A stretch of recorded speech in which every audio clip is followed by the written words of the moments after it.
20년 친딸인 줄 알았던 내가 입양아. 시작되지 않은 기억. 저는 부유한 가정에서 자랐습니다. 외제차, 명품 가방 부족한 건 없었죠. 그런데 이상한 점이 하나 있었어요. 제 어린 시절 기억이 거의 없다는 거예요. 친구들은 유치원 때 이야기, 5살 때 이야기를 술술 하는데 저는 딱 하나 초등학교 입학식 사진만 기억났습니다. 더 이상한 건 그 사진 속 제 표정이었어요. 웃고 있긴 한데 눈이 전혀 웃지 않았거든요. 마치 다른 사람 같았습니다. 엄마는 저를 볼 때마다 눈물을 글썽였어요. 내가 너무 예뻐서라고 했지만 그 눈빛에는 뭔가 더 깊은 슬픔이 담겨 있었습니다. 나타난 악마. 28살이 되던 해 그 남자가 나타났습니다. 부모님 집 현관 앞에서 저를 보자마자 소름 끼치는 미소를 지었죠.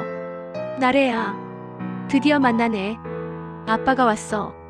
아버지가 그 남자를 밀쳐냈고 그날 밤 거실에서 폭탄 같은 고백이 터졌습니다. 저는 입양하였습니다. 친엄마는 제 이모였고 저를 낳고 교통사고로 돌아가셨다고요. 미혼모였던 이모를 대신해 엄마가 저를 입양했다고 했습니다. 그럼 그 남자가 제 친아빠예요? 아버지가 고개를 저었습니다. 아니야. 그 사람은 그냥 내 엄마를 협박하던 사람이야. 남자의 정체. 그 남자는 제 친아버지가 아니었어요. 이모와 짧게 만났던 지인일 뿐이었는데 제가 부유한 집에서 자란다는 걸 알고는 5년 전부터 부모님을 협박해왔던 거예요. 돈 안 주면 나래한테 다 말하겠다. 그의 인생 박살내겠다. 부모님은 제가 상처받을까봐 수억 원을 그 남자에게 줬습니다. 하지만 요구는 끝이 없었고 더 이상 줄 수 없다고 하자 그는 직접 저를 찾아온 거였죠.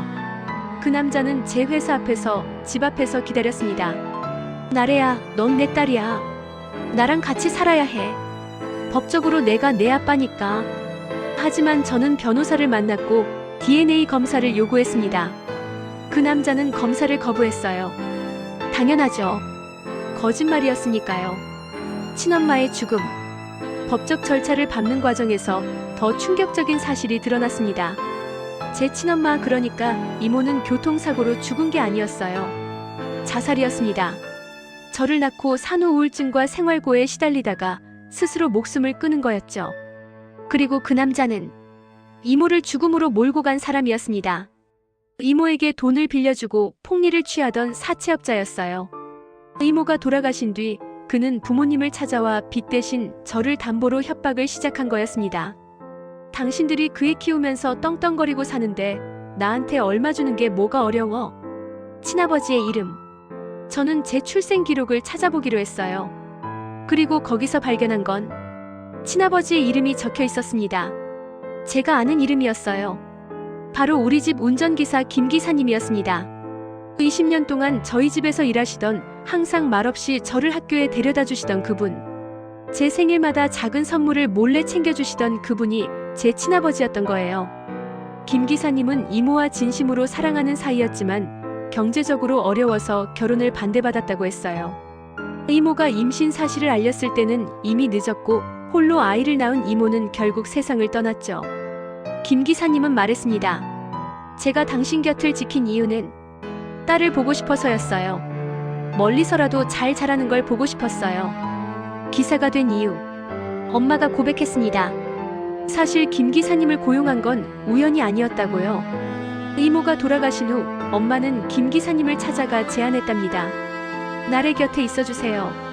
친아버지로서가 아니라 그저 지켜봐주는 사람으로요. 대신 절대 정체를 밝히지 마세요.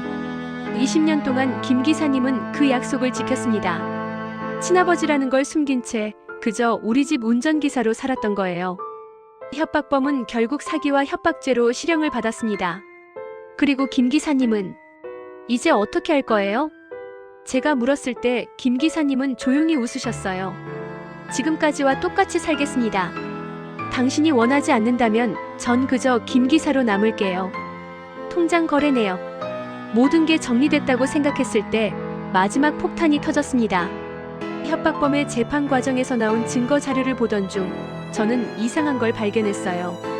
20년 전 이모의 통장 거래 내역이었는데 사망 직전 거액이 입금돼 있었습니다. 5억 원. 이모는 가난했다고 했잖아요. 그런데 왜 갑자기 5억이? 저는 그 돈의 출처를 추적했습니다. 그리고 충격적인 사실을 알게 됐죠. 그 돈은 바로 아버지 회사 계좌에서 나온 거였어요. 아버지를 추궁했습니다. 그리고 들은 진실은 이모는 자살이 아니었습니다. 아버지가 5억을 주며 해외로 떠나라고 했대요. 저를 포기하고 새 인생을 살라고요. 이모는 거절했고 그날 밤 싸우다가 계단에서 떨어졌다고 했습니다. 사고사였습니다. 하지만 아버지는 그걸 숨겼어요.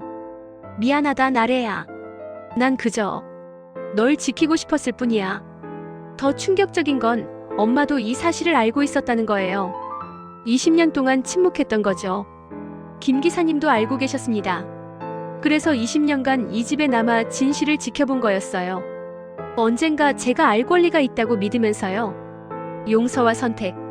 저는 한동안 아무도 만나지 않았습니다. 부모님도 김 기사님도요. 하지만 결국 깨달았어요. 완벽한 사람은 없다는 걸요. 부모님은 잘못된 선택을 했지만 20년간 저를 진심으로 사랑했습니다. 김 기사님은 진실을 말하지 않았지만 매일 제 곁을 지켰죠. 그리고 이모는 저를 포기하지 않았기에 목숨을 잃었습니다. 저는 부모님을 용서했습니다. 김 기사님을 이해했어요. 그리고 이모에게 감사했습니다. 협박범 덕분에 알게 된 진실은 고통스러웠지만 동시에 해방이었어요. 이제 더 이상 숨길 비밀은 없으니까요. 가족은 완벽하지 않아요. 때론 거짓말하고 실수하고 상처를 주죠. 하지만 그럼에도 불구하고 서로를 지키려 한다면 그게 진짜 가족이라고 생각합니다. 저는 여전히 나래이고 여전히 이 복잡한 사랑의 이야기 속 주인공입니다. 이제는 모든 진실을 알고 있는 채로요.